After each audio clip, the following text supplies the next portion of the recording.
Malgré l'impasse où elle se trouve, l'Allemagne persiste et signe, et reste arc-boutée sur son modèle de croissance.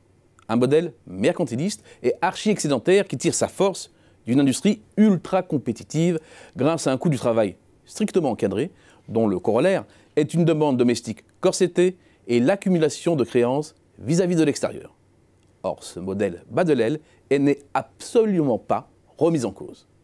Il ne faut pas se laisser abuser par les mesures de circonstances précédant les élections ou par les revalorisations salariales obtenues par les grands syndicats allemands comme IG Metall dans la métallurgie ou Verdi dans les services qui font généralement la une des journaux.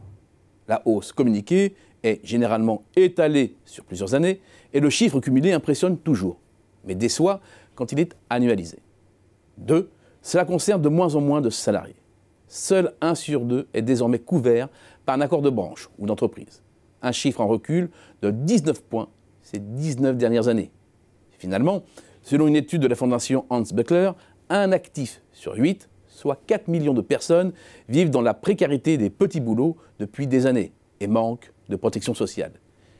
Il y a d'ailleurs une anomalie économique en Allemagne, soulignée par Execode, celle de la faiblesse de la hausse du coût du travail, bloquée à 1,8% l'année dernière, dans l'industrie et les services marchands, et de pointer la faiblesse des revalorisations salariales dans une économie proche du plein emploi, avec un taux de chômage descendu en dessous de 3,5%. Modération salariale en interne et siphonnage de la productivité des PECO à l'extérieur, avec la persistance d'une économie de bazar. L'ADN même du modèle n'a pas bougé.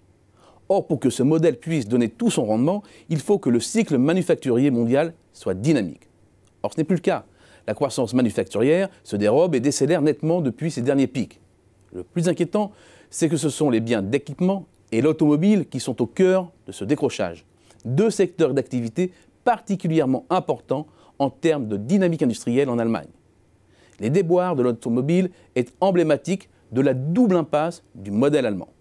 Première impasse, la stratégie de son repositionnement sur le soi-disant Eldorado des pays émergents, comme le montre l'effondrement des immatriculations en Chine.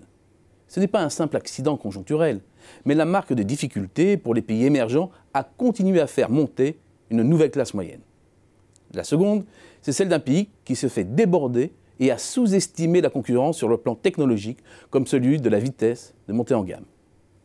Les constructeurs allemands se sont en effet trop longtemps reposés sur leurs lauriers et ont sous-estimé le défi technologique et économique inhérent au développement des moteurs électriques.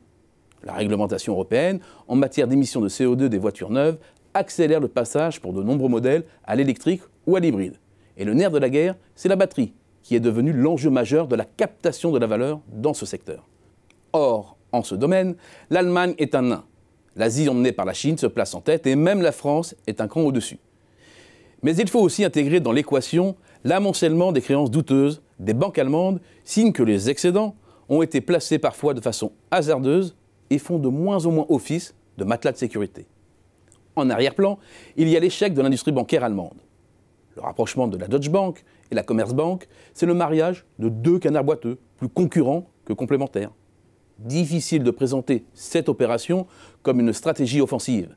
Elle ressemble à s'y méprendre à la recomposition du paysage bancaire effectuée au Japon après la crise immobilière, où les établissements ont été consolidés par des fusions sans jamais rebondir. On a alors parlé de banque zombie. L'Allemagne est dans une impasse, acculée par une concurrence de plus en plus féroce. Mais parce qu'elle joue en défense, ceux qui croient qu'elle va relancer sa demande intérieure, parce qu'elle en a les moyens, ou s'évertuer de jouer la carte européenne, se trompent.